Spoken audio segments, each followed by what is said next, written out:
Hello my dear students of class 11. Now today I am going to discuss the basic concept of work done. It means today we will discuss the work done due to constant force and work done due to variable force. And also we discuss the sum unit related to our work done. So if you are new to our JBS channel, then please go through the channel and also subscribe our channel. Press the bell icon so that you will get the future notification. So let's discuss it. I am taking one example to convince you that we definitely we can do the work by two methods. Suppose that I am having a spring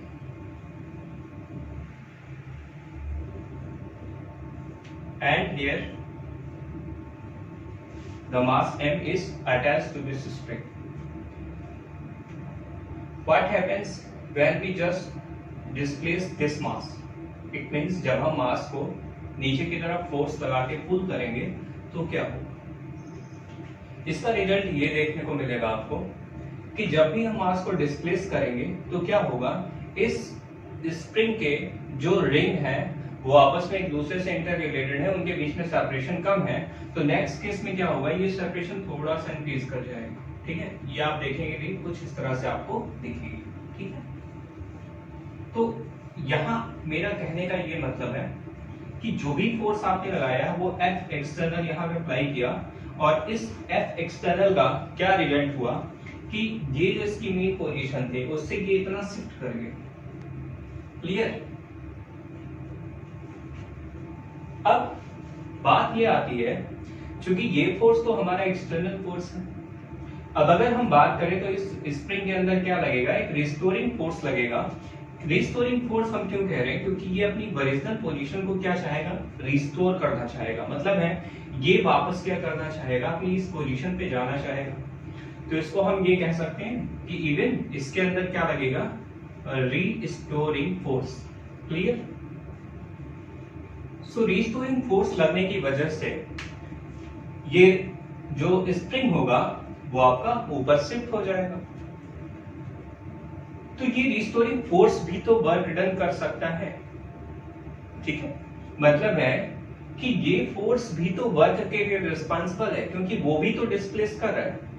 तो यहाँ पे work done दो तरीके से हो सकता है. एक तो रिस्टोरिंग फोर्स की हेल्प से हो सकता है और एक हमारा किसकी हेल्प से हो सकता है, एक हमारा हो सकता है एक्सटर्नल फोर्स की हेल्प से. मतलब दो फोर्स रिस्पांसिबल है, the two forces which is responsible for the work done.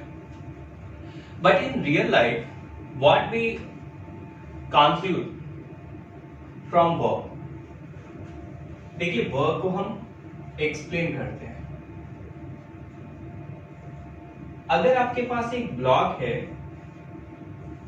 और वो एक सरफेस पे रखा हुआ है, एक सरफेस पे प्लेस्ड है और ये सरफेस थोड़ा सा आपको दिखेगा कि इसकी अपनी खुद की एक लेंथ होगी. इट मींस कुछ ना कुछ इसकी लेंथ होगी और हम इस पे एक फोर्स लगाते हैं. ठीक है, एक फोर्स लगाते हैं. जब फोर्स लगाएंगे तो इस ब्लॉक में क्या होगा, डिस्प्लेसमेंट होगा. और ये डिस्प्लेसमेंट कितना होगा, मान लिया मैंने S है, ये डिस्प्लेसमेंट मैंने कितना मान लिया, S डिस्प्लेसमेंट मान लिया. तो वर्क डन कितना होगा, तो वर्क डन एक्सप्लेन करता है कि वर्क डन इसमें होगा फोर्स मल्टीप्लाइड बाय डिस्प्लेसमेंट. ये हमारा वर्क डन होगा. बात समझना मेरी कि मैं कह रहा हूं work is set to be done, मैं यहां लिख रहा हूं work is set to be done if there is displacement,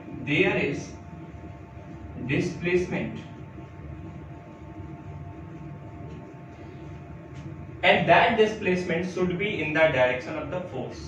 That displacement should be in the direction of force. That is, if there is displacement in the direction of force,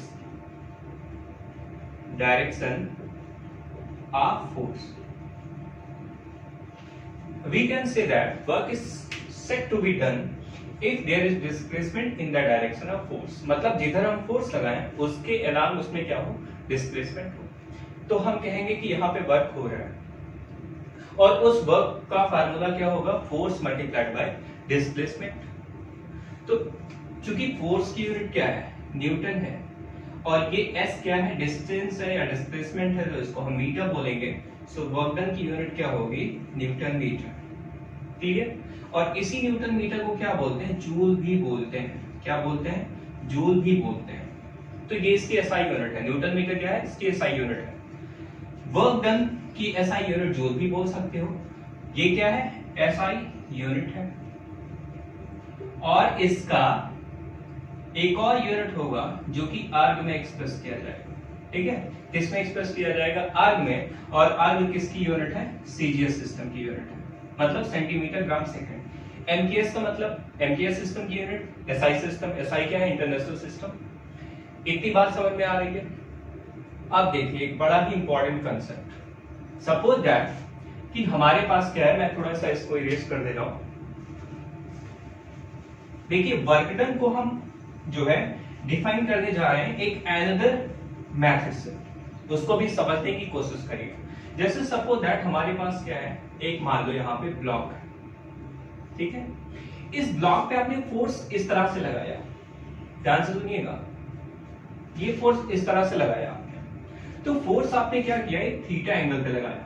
ठीक है, कितने angle पे लगाया, theta angle पे लगाया। तो theta angle पे जब भी फोर्स लगाओगे तो क्या होगा कि भाई ब्लॉक क्या करेगा, वो देखो फोर्स ऐसा तुम लगा रहे हो तो ये ब्लॉक आगे जाना चाहेगा, ये ब्लॉक का मूवमेंट किधर होगा, आगे की तरफ होगा। ऐसा आपने फील भी किया है। ठीक है, कोई भी बुक पे फोर्स लगाओ तो क्या होगा, वो आगे की तरफ जाना चाहता है। ठीक है, क्यों, आखिर क्यों ऐसा होता है। देखिए इसको हम क्या कर सकते हैं, इसको आगे की तरफ फोर्स को एक्सटेंड कर सकते हैं। ठीक है, और ये एंगल हमारा कितना होता है, थीटा होता है। ठीक है, तो हॉरिजॉन्टल के साथ अगर ये थीटा ये भी theta, vertically opposite angle equal होते हैं। इसके मैंने दो कंपोनेंट तोड़े, एक तो हमारा क्या होगा बेटा, एफ, यहाँ पे cos थीटा आएगा, क्या आएगा, एफ cos थीटा, और यहाँ पे ये क्या होगा, एफ sin थीटा होगा। क्या होगा, एफ sin थीटा होगा। तो हमको पता है कि एफ sin थीटा इसके नॉर्मल रिएक्शन से बैलेंस हो जाएगा, जो कि ऊपर लगेगा। ठीक है, बात समझना मेरी। तो n किसके इक्विवेलेंट हो जाएगा, f sin थीटा के, साथ साथ इसका वेट भी वर्क नीचे काम करेगा mg। ठीक है, तो n एक्चुअली किसके इक्विवेलेंट है, mg plus f sin theta के। देखो नॉर्मल रिएक्शन कभी भी जो है एग्जैक्ट n की वैल्यू mg के इक्विवेलेंट नहीं होती है। कभी mg प्लस sin थीटा होगा, कभी माइनस sin थीटा होगा। अभी माइनस वाला भी केस मैं बता दूंगा कैसे होगा। ठीक है, फिलहाल आपको इतना पता चल गया कि ये प्लस होगा। क्लियर। अब एक बात बताइए मुझे, वर्क डन निकालना है, तो वर्क डन निकालना है तो क्या करेंगे, फोर्स मल्टीप्लाइड बाय डिस्प्लेसमेंट लेंगे। तो फोर्स कौन सा लेंगे, f sin थीटा लेंगे, f cos थीटा लेंगे, ऑब्वियसली f cos थीटा लेंगे along the direction of the motion. तो यहां पे आपका हो गया f, यहां पे हो गया cos theta multiplied by s, this is our work done. अब ध्यान से सुनिएगा, बड़ा ही इंपॉर्टेंट पॉइंट, अगर कहीं आपको f cos theta into s लिखा हुआ दिखे तो इसका मतलब है कंफर्म है कि फोर्स का कंपोनेंट हमने क्या किया, रिजॉल्व किया है। ठीक है, और कभी कभी आपको ये ऐसा भी लिखा हुआ दिख सकता है f into s cos theta, ध्यान से सुन लीजिए इसको। ठीक है, ये दोनों फार्मूले बड़े ही इंपॉर्टेंट हैं। कहने का सेंस ये है कि s cos थीटा, ठीक है, s cos थीटा आपका यहाँ पे डिस्प्लेसमेंट का कंपोनेंट है, यहाँ पे f cos थीटा किसका कंपोनेंट है, फोर्स का कंपोनेंट है। तो इस तरह से वर्क आपका डिफाइन होगा, दोनों मीनिंग अलग अलग है। ठीक है, चलिए बहुत अच्छी बात है, कितना समझ में आ गया आपको। इसका मतलब हम इसको लिख सकते हैं बेटा fs cos theta, can be right it, yes of course. where theta is the angle between force and displacement, where theta is the angle between force and displacement. Are you getting my point? Theta is what? Theta is the angle between force and displacement. Understand करिए कि work एक ऐसी quantity है, work एक scalar quantity, कैसी quantity है, work एक scalar quantity है। अब मैं स्केलर क्यों कह रहा हूं, क्योंकि आपको पता होगा स्केलर मैं इसलिए बोल रहा हूं क्योंकि यहाँ पे एफ एस के बीच में कौन सा प्रोडक्ट है, स्केलर प्रोडक्ट। स्केलर प्रोडक्ट का मतलब क्या कि अगर हम बात करें तो work done is equal to force, ठीक है, डॉट डिस्प्लेसमेंट, ठीक है। So that's why work is scalar quantity. अगर दो वेक्टर के बीच में क्या होता है, डॉट प्रोडक्ट होता है, then that quantity will be scalar. Clear? तो यहाँ पे वर्क डन कैसी क्वांटिटी, स्केलर क्वांटिटी, इसका अपना कोई डायरेक्शन नहीं होगा। बात समझ में आ गई? अब हम बात करते हैं कि वर्क डन हमारा पॉजिटिव कब होगा, जीरो कब होगा, नेगेटिव कब होगा, बहुत सारे इसमें फैक्ट्स हैं, तो हम उसको भी यहाँ पे आपको डिस्कस कर। देखिए वर्क डन की वैल्यू आपकी क्या है, पॉजिटिव नेगेटिव कैसे डिसाइड करेंगे, तो ये फार्मूला आपके पास है F cos थीटा, ठीक है, और इनटू S अभी आपने लिखा था, तो हम इसको Fs cos थीटा लिख सकते हैं, ठीक है। तो ये हमारा वर्क डन है, ये इक्वेशन स्टार बना, ठीक है। अब यहां पे केस नंबर फर्स्ट, चलिए केस नंबर फर्स्ट में हम बात करते हैं थीटा को, हम कितना ले रहे हैं, थीटा को हम यहाँ पे 0 ले रहे हैं, कितना ले रहे हैं, 0 डिग्री, मतलब फोर्स और डिस्प्लेसमेंट के बीच में एंगल कितना है, 0 है, तो वर्क डन कितना मिलेगा, वर्क डन हमको मिलेगा F into S, that is simply F into S लिखने की जरूरत नहीं है, सिंपली आपने Fs लिख लिया। Clear? So work done in this case is maximum, so that's why this is the maximum work done. अब मैक्सिमम वर्क डन मैं क्यों बोल रहा हूं, क्योंकि आपको पता है कि यहाँ पे cos थीटा क्या हो गया, 0, और 0 पे cos मैक्सिमम वैल्यू देता है, इसका मतलब है cos theta is maximum, so that's why work is also maximum. Clear? Example के लिए आपका यही है, एक ब्लॉक लीजिए, उसको क्या करिए, फोर्स लगाइए, आगे डिस्प्लेस होगा, फोर्स भी आगे लग रहा है, तो एंगल कितना बनेगा, 0 लगेगा। कब? जब हम फोर्स ऐसा लगाएंगे, ठीक है, ऐसा फोर्स नहीं, समझ लीजिए इस चीज को, ठीक है। तो force along the direction of the displacement, then that case the work done will be positive. Clear? चलिए बात करते हैं when theta is equal to 90, तो यहां पे वर्क डन कितना होगा, तो work done by Fs cos 90 की वैल्यू कितनी, 0, so that's why the work done will also be 0, क्योंकि यहां पे क्या होगा बेटा, cos 90 की वैल्यू कितनी हो जाएगी, 0, ठीक है। तो वर्क डन कितना होगा, ऑब्वियसली 0 होगा। अब अगर वर्क डन 0 है तो कंफर्म है कि एंगल कितना होगा, 90 होगा। अब मैं कुछ एग्जांपल्स आपको लेके कन्विंस करता हूं। सपोज दैट कि आपका ये क्या है, एक पेंडुलम है, ठीक है। अब पेंडुलम को डिस्प्लेस कर रहे हो, ध्यान से सुनना मेरी बात, ठीक है, पेंडुलम को तुम डिस्प्लेस कर रहे हो, तो डिस्प्लेसमेंट क्या होगा, ठीक है, बात समझना मेरी, डिस्प्लेसमेंट क्या होगा इस केस में, टेंशन के क्या होगा, जस्ट अपोजिट होगा, बस सॉरी 90 डिग्री में होगा। जैसे इसको हम ऐसा कर रहे हैं तो डिस्प्लेस ऐसा करेंगे, और टेंशन इधर लग रहा है, तो टेंशन और एक्सटर्नल फोर्स के बीच में एंगल कितना बनेगा, 90 बनेगा, so that's why the work done will be 0 in this case. या एक और एग्जांपल कि the earth revolving around the sun, तो वो क्या करेगी, घूम के फिर उसी पोजीशन पे आ जाएगी, तो it means displacement will be 0, so that's why the work done will also be 0। या दूसरा केस, मान लीजिए कि एक आपका क्या है, सपोज दैट कि एक कुली है, ध्यान से सुनिएगा मेरी बात, एक क्या है, एक कुली है, तो कुली क्या करेगा, कुली आपका वर्क डन ग्रेविटेशनल फोर्स के अगेंस्ट, मान लो कि एक कुली है, ये कुछ जो है अपने हेड पे लगेज दिए हुए है, तो इससे फोर्स किधर लगाएगा भाई, ये नीचे ना आए, इसके लिए फोर्स किधर लगाएगा, ऊपर लगाएगा, ठीक, कितना लगाएगा, mg लगाएगा, ग्रेविटेशनल फोर्स के इक्विवेलेंट फोर्स लगाएगा ना। इसके बाद वो पुली आगे चल रहा है, तो डिस्प्लेसमेंट किधर होगा, आगे की तरफ, मतलब डिस्प्लेसमेंट को हम इस आर्म से एक्सप्रेस कर रहे हैं, तो इसके बीच में एंगल कितना बन रहा है, 90, सो that's why the work done will also be 0 in this case. Clear? तो इस तरह से वर्क डन आपको समझ में आ गया 0 कब होगा। चलिए वर्क डन नेगेटिव की बात करते हैं, केस थर्ड, ठीक है। यहाँ पे सॉरी मैं यहाँ पे क्या कर रहा हूँ, केस थर्ड डिफाइन कर रहा हूँ। केस थर्ड में थीटा को मैंने कितना लिया, 180, ठीक है।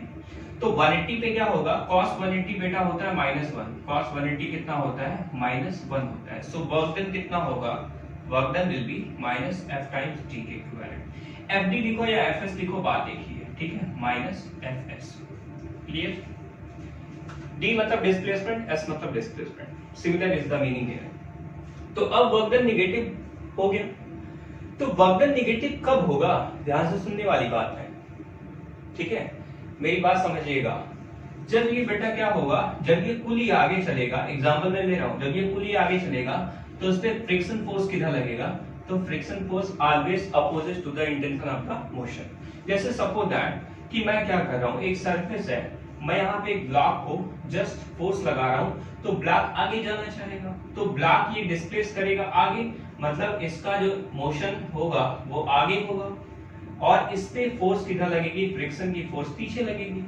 तो दोनों के बीच में यहां मैं समझा रहा हूं कि फोर्स आगे लग रहा है एक्सटर्नल फोर्स, और इस पे जो फ्रिक्शन है, आप बताओ फ्रिक्शन इस पे पीछे की तरफ लग रहा है, तो एक्सटर्नल फोर्स के करस्पॉन्डिंग तो वर्क डन पॉजिटिव होगा, लेकिन मोशन इधर होने की वजह से डिस्प्लेसमेंट आगे होगा, फोर्स पीछे लग रहा है फ्रिक्शन, तो वर्क डन कैसा होगा, नेगेटिव होगा। तो in case of friction the work done will also B negative. या एक और एग्जांपल, हम कॉइन को टॉस करते हैं, तो कॉइन टॉस करेंगे फिर नीचे जाएगा, तो ऑब्वियसली डिस्प्लेसमेंट अपोजिट डायरेक्शन में हो रहा है, तो वर्क डन कैसा होगा, नेगेटिव होगा। So these are the examples through which we can understand that the work done will depends upon different angles. Clear? So this is the work done due to constant force. ठीक है, ये कैसा है, जो भी अभी तक आपने पढ़ा वो क्या है, work done due to constant force. अब हम क्या करते हैं, work done due two variable force की स्टडी कर लेते हैं। ठीक है, work done due two variable फोर्स, यहां मैं लिख रहा हूं heading work done by variable force। Clear? इस वर्क डन को हम कैसे डिफाइन करेंगे, बड़ा ही सिंपल है। देखो, अगर हम A से B पे जाना चाहते हैं, ध्यान से सुनना, अगर हम A से B पे जाना चाहते हैं बेटा, तो हम क्या करते हैं, यहाँ पे 2 पॉइंट्स ले लेते हैं, ठीक है, और यहाँ पे हम क्या करते हैं, ये डिस्प्लेसमेंट बहुत ही छोटा है तो इसको मैं ds ले लेता हूँ, मान लो ये C है, ये D पॉइंट है, ये बहुत छोटा है ना, तो डिस्प्लेसमेंट छोटा होगा तो हमारा क्या होगा, ऑब्वियसली अगर डिस्प्लेसमेंट छोटा है तो वर्क डन भी छोटा होगा, स्मॉल होगा। तो यहाँ पे फोर्स हम लगा रहे हैं, देखो हम फोर्स इधर लगा रहे हैं, ठीक है, तो फोर्स हमने लगाया और डिस्प्लेसमेंट हमने C to D किया, तो हमारा डिस्प्लेसमेंट कैसा होगा, छोटा होगा। तो वर्क डन क्या होगा, work done will also be smaller, dw is equal to f into ds होगा, क्योंकि w is equal to f into s होता है, तो यहाँ पे ds होगा, यहाँ पे dw होगा, वर्क डन भी छोटा होगा। अब हमें a to b जाना है बेटा, तो टोटल वर्क डन अगर हम छोटा छोटा जो है यहाँ पे क्या करें, फोर्स लगाएं, ध्यान से सुनना मेरी बात, फोर्स वेरी कर जाएगा अगर आप डायरेक्ट a to b की बात करेंगे, ध्यान से सुन लीजिए, ठीक है, लेकिन छोटी डिस्प्लेसमेंट के लिए फोर्स हमेशा कैसा होगा, कांस्टेंट होगा। ध्यान से सुनना कि फोर्स क्या होगा बेटा, यहां मैं लिख रहा हूं for smaller displacement the force will be constant. ठीक है, ये होगा, ये नोट डाउन कर लीजिए, ये पॉइंट बहुत ही इंपॉर्टेंट पॉइंट, मतलब छोटे से डिस्प्लेसमेंट के लिए हमारा फोर्स कैसा होगा, कांस्टेंट होगा। मतलब इवन चीट कर सकते हो, इवन ये सेटिस्फाई ये भी नहीं है, फिर भी चीट कर सकते हो कि फोर्स हमारा कांस्टेंट होगा। हमें क्या करना है, total work done A to B निकालना है, कुछ नहीं, इसको इंटीग्रेट कर दीजिए। इंटीग्रेट करेंगे किसको, dw को, इंटीग्रेट करेंगे किसको, f into ds को, लिमिट 0 से टोटल वर्क डन चाहिए, w लगा दो, यहाँ पे लिमिट A to B चाहिए, तो यहाँ पे A to B कर दीजिए, कोई दिक्कत नहीं है। ठीक है, तो यहाँ पे W क्या हो जाएगा बेटा, integral A to B f into ds। ठीक है, समझ रहे हो? तो ये हमारा फार्मूला किसके लिए है, work done due two variable force. बात समझना मेरी। अब मैं क्या कहने जा रहा हूं उसको भी समझिए, उसको भी समझने की कोशिश करिए। सपोज दैट हमने क्या किया, f को मैंने इस टर्म में लिखा, एफ एक्स आई क्या, ध्यान से सुनिए, I am really very sorry, F X I क्या प्लस एफ वाई जे क्या प्लस एफ जेड के क्या। ठीक है, और यहाँ पे ds को मैंने लिखा डी एक्स आई क्या प्लस डी वाई जे क्या प्लस डी जेड। ठीक है, कर दिया। तो एक बात बताओ, f इंटू डी एस निकालना है ना, तो हम क्या लिख सकते हैं, work done. Work done is equal to integration limit a to b क्या लिख सकते हैं, एफ की value F X I cap plus F Y J cap plus F Z K cap. Clear? और डॉट यहाँ पे लगा दीजिए, डॉट लगा के क्या लिखेंगे, D H I cap plus D Y J cap plus D Z K cap. Clear? ठीक, समझ रहे हो? अब हम क्या कर सकते हैं, निकाल सकते हैं भाई वर्कडन। वर्कडन कितना होगा, इंटीग्रल ए टू बी, ठीक है, F X D X plus F Y D Y plus F Z D Z. ठीक है, ये हमारा वर्कडन हो गया बेटा। ठीक है, तो इस तरह से वर्कडन वेरिएबल फोर्स के थ्रू भी आप निकाल सकते हो। बात समझ में आ गई? आई थिंक ये आपको ये पूरा वर्कडन का जो बेसिक्स है वो क्लियर हो गया होगा। एक मैं रूल बताना चाहूंगा आपको कि बेटा ये जो फोर्स है ना, इस फोर्स को जो शिफ्टिंग करते हैं, इस फोर्स को मैं लेके इस फोर्स को यहाँ पे, ये फोर्स यहाँ लग रहा था ना, तो इसको फोर्स को यहाँ पे आगे बना दिया। इस फोर्स को यहाँ पे आगे जब शिफ्ट करते हैं ना, तो इसको हम बोलते हैं ट्रांसमिसिबिलिटी रूल। ट्रांसमिसिबिलिटी रूल मतलब है फोर्सेस को आप क्या कर सकते हो, ट्रांसफर कर सकते हो, पैरेलली शिफ्ट कर सकते हो। ठीक है, तो parallel shifting of the forces जो रूल होता है, that rule will be defined as transmissibility rule. मतलब है हर केस में ये एप्लीकेबल नहीं होता है। ठीक है, इस केस में बॉडी का रिजिड होना बहुत जरूरी है। अगर बॉडी फ्लेक्सिबल है ना, तो ये ट्रांसमिसिबिलिटी रूल फिर खत्म हो जाएगी, मतलब ये नहीं वैलिड होगा। तो आई थिंक कि आज के लिए सफिशिएंट है। नेक्स्ट लेक्चर में हम क्या करेंगे, कुछ इसके न्यूमेरिकल्स वर्क डन से रिलेटेड देख लेंगे, और उसके बाद हम आपको वर्क एनर्जी थ्योरम डिस्कस करेंगे कि क्या होता है, और काइनेटिक एनर्जी। तो नेक्स्ट लेक्चर में जो कंटेंट किया जाएगा वो हमारा होगा work energy theorem and kinetic energy and the numerical related to this topics. So I think this is sufficient for today's class. Thank you, students.